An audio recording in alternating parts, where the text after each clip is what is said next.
Let's effing go. And then you've got Caitlin Clark reposting. Caitlin Clark, who doesn't use social media that much. Caitlin Clark, who does not use social media that much, out there reposting Taylor Swift posts. And now it's at the stage now where the Swifties are back. The Swifties are back hyping up Caitlin Clark. And, you know, it's a great L thing for the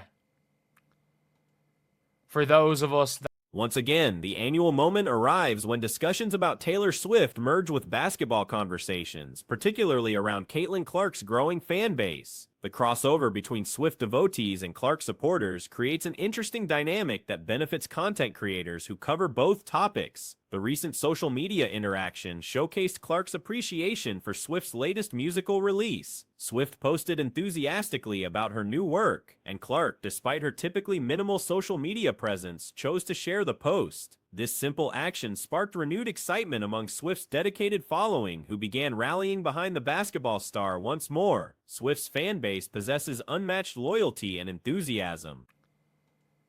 For those of us that, you know, stand to benefit off it and talking a little bit about the L. Taylor Swift and Swifties, or, well, Caitlin Clark and the Swifties.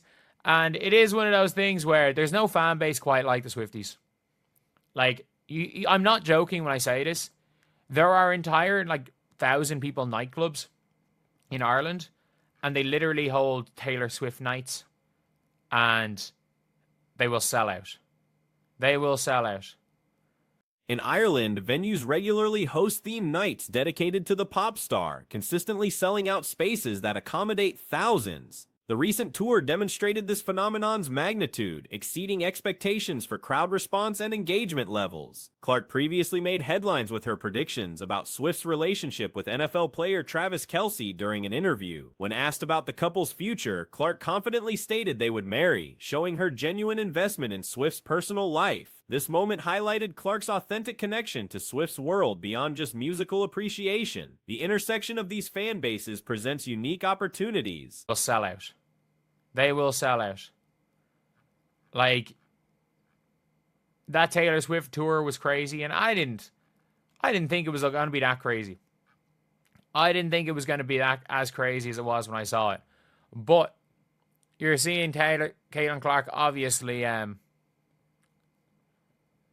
originally, this was the original Taylor Swift and Travis Kelce clip from Caitlin Clark. As a Kansas City Chiefs fan, how long will Travis Kelce and Taylor Swift last? With Clark currently sidelined due to injury and WNBA viewership potentially affected, alternative content approaches become relevant. Some creators consider pivoting towards Swift-focused material to maintain audience engagement during basketball's quieter periods. Swift's potential appearance at Indiana games remains a topic of speculation. Many believe such a visit would have occurred during Clark's active playing period, given the mutual respect between the two figures. Swift previously invited Clark to attend a Chiefs game, generating significant online buzz and demonstrating the power of their combined influence. Chiefs fan, how long will Travis Kelce and Taylor Swift last? We're gonna get married. Oh, you heard it here first. I mean, there's a good chance she's not wrong if Taylor Swift is appearing on a podcast. She's appearing on a Travis Kelce podcast. Caitlin Clark's a real Swiftie. Swifties and Caitlin fans unite 1,000,000%. 1,000,000%. Like, that's the only way. It's the only way this channel's. The rivalry narrative extends beyond court competition. Angel Reese, often positioned as Clark's primary competitor, recently hosted content featuring Kelce's former partner, creating additional drama within this entertainment ecosystem. This development provided more ammunition for fans seeking to defend their preferred personalities. Various fan communities compete for influence in sports voting and recognition. K-pop enthusiasts and other music fandoms have successfully influenced all-star selections through coordinated efforts. Only way this channel's ever going to hit 100,000 subscribers. I might, like, if Caitlin Clark's injured, she's injured now, and it doesn't seem like people are really that interested in watching the rest of the WNBA. So, you know what? Like, Mick Talk Swift might be the new channel. I might have, like, I got Mick Hoops for NBA stuff, and we got Mick Talk Swift, where I just become a Taylor Swift stan channel. You know what? That might be a thing. That might have to go and be a thing.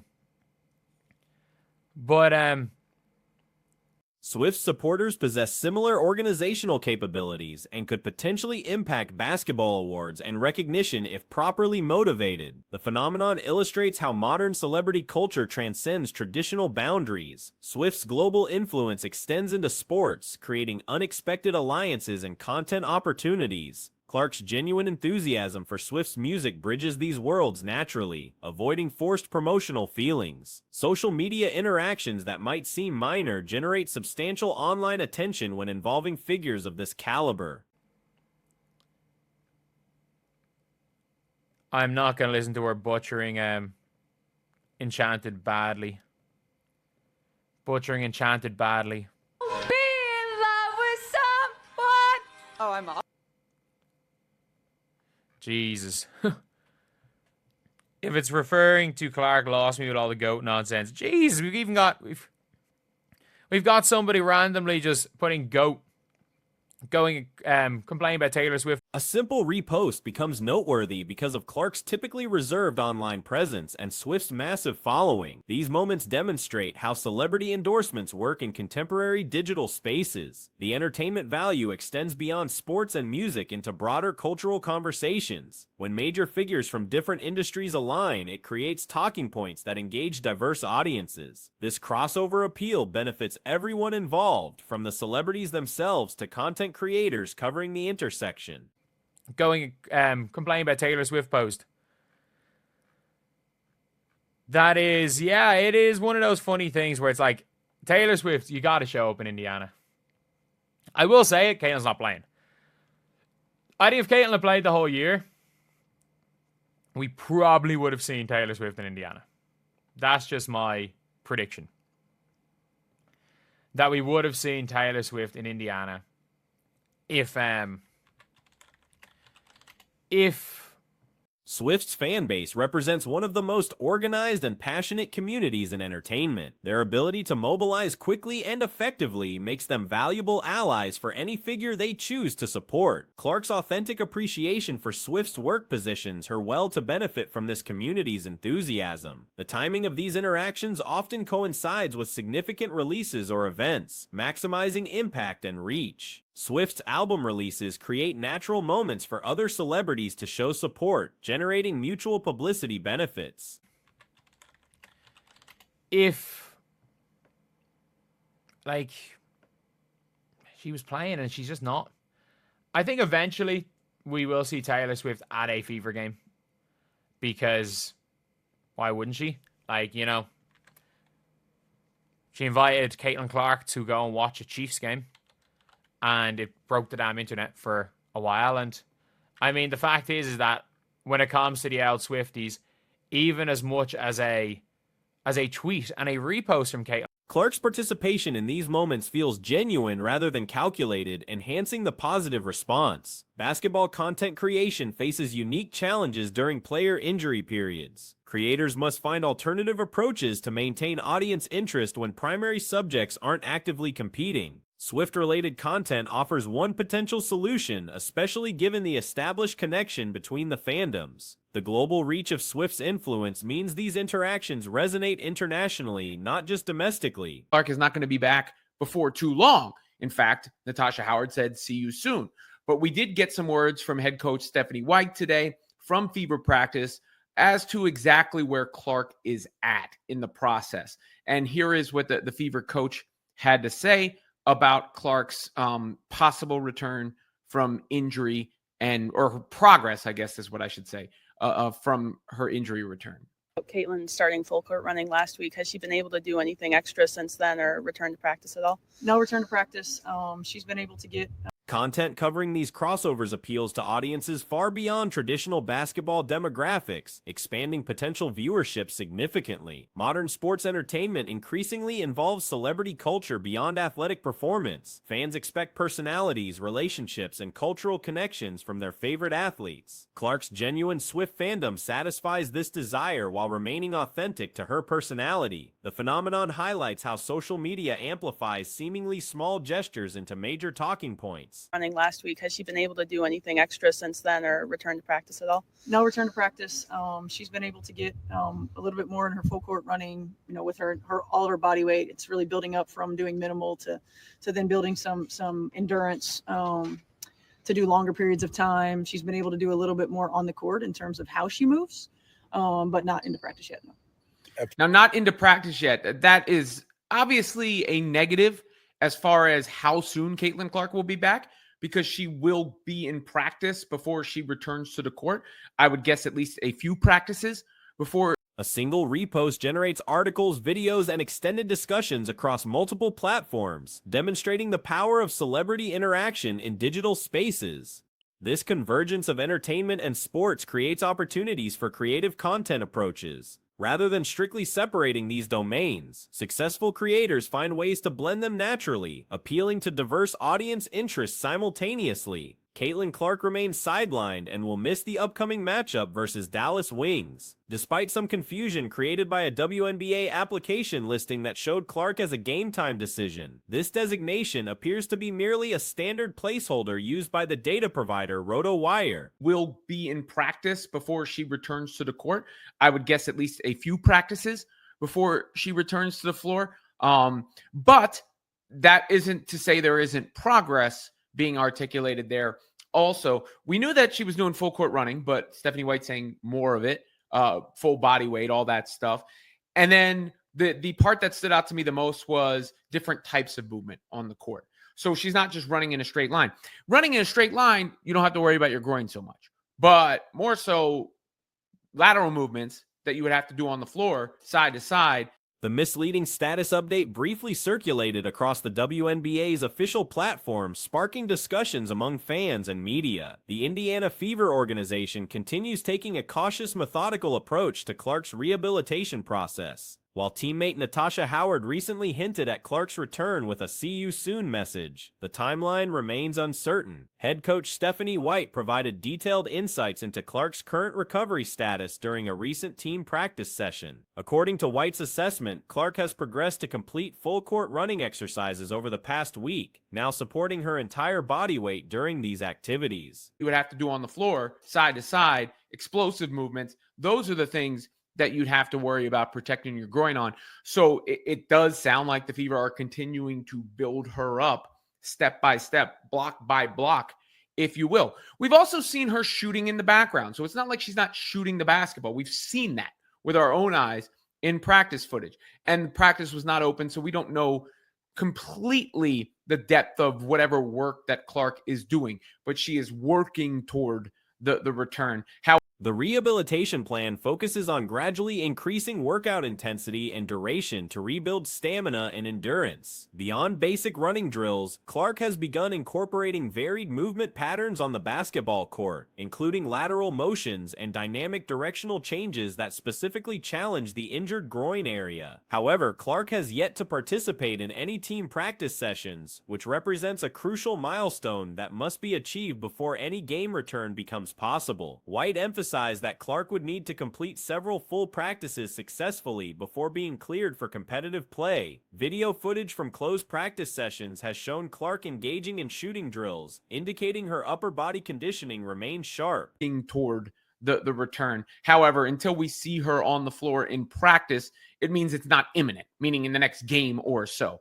So I would keep that same timeline I've been speculating about on the top of my mind, at least, which was August 22nd was the date I had sort of earmarked, simply because of the way the schedule falls. The Fever have a break between the game Tuesday and the game Friday, and then they have a break between the game Sunday and that following game against the Lynx on the 26th. The extent of her current basketball activities beyond what has been publicly observed remains unknown due to restricted media access during rehabilitation sessions. Based on the current recovery timeline and the team's scheduled games, August 22nd emerges as a potential target date for Clark's return. This timing aligns with natural breaks in the Fever's schedule, including gaps between Tuesday and Friday games, followed by another break before facing the Lynx on the 22nd. The spacing between contests provides adequate preparation time without rushing the process. Should the August 22nd date prove premature, the following games against the Lynx on August 24th and 26th represent alternative return scenarios. 22nd. So when you have a break, again, like I said, from the 12th until they don't play again until the 15th, then they play on the 17th, but not again until Friday the 22nd. That will be the game, I think, to watch out for when it comes to Caitlin Clark's possible return to the floor. If not, then, I mean, look, I don't want you guys to hear me and think I'm saying it's going to be a specific game, because I don't know. I don't know. With 12 regular season games remaining, the Fever maintains flexibility in their approach while ensuring Clark receives adequate playing time before playoffs begin. Team management appears committed to allowing 3 to 4 games minimum for Clark to regain match fitness before postseason competition. During Clark's absence, newly acquired guard Odyssey Sims will continue filling the roster void. Sims recently completed her first practice session with the Fever and expressed confidence about adapting to the team's system and playing style. The veteran player emphasized her readiness to contribute through defensive intensity and hustle plays while adjusting to whatever. I don't know. That was just the one that pops into my mind. It could also be the game after that, right? Which would make sense too, in the way that these things are falling. The 4th. I'm sorry. They play so maybe not 2 games in a row against the Lynx. The 24th against the Lynx, and they play the 26th. I mean, there still is 1, 2, 3, 4, 5, 6, 7, 8, 9, 10, 11, 12 games left in the regular season. I think you'd want her to get. Sims acknowledged the unique pressure that comes with joining the Fever organization, particularly given the heightened fan attention and media coverage surrounding the team. The guard admitted feeling nervous about performing before large crowds, but expressed excitement about the opportunity to showcase her abilities in such a prominent setting. The experienced player highlighted her comfort with fast-paced basketball, noting that the Fever's up-tempo style aligns well with her natural playing preferences. Sims stressed her intention to remain within her established skill set rather than attempting to exceed her role, focusing on quick adaptation to team schemes and building chemistry with her new teammates. Sims understands this opportunity represents more than temporary employment, recognizing the potential to earn a permanent roster position through strong performance during Clark's rehabilitation period. In the regular season, I think you'd want her to get a minimum of 3 to 4 games under her belt before the playoffs, but there's time, is I guess what I'm saying, and they are taking their time.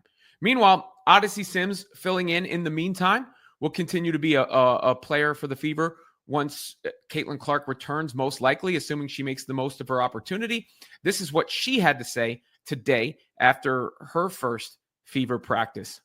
I mean, it's not my first time just coming to a new. The situation mirrors teammate Ari McDonald's earlier chance to establish herself within the organization during injury-related roster moves. The Fever's immediate schedule appears favorable for maintaining competitive positioning during this transition period. Upcoming opponents include the Wings, Mystics, and Sun before the challenging Lynx series, presenting manageable contests that could allow for continued roster experimentation and player development. Indiana currently holds a solid playoff position despite recent injury challenges, maintaining realistic postseason aspirations while managing multiple player absences. The organization has successfully preserved competitive viability during this difficult stretch, keeping championship hopes alive through strategic roster management and patient rehabilitation approaches.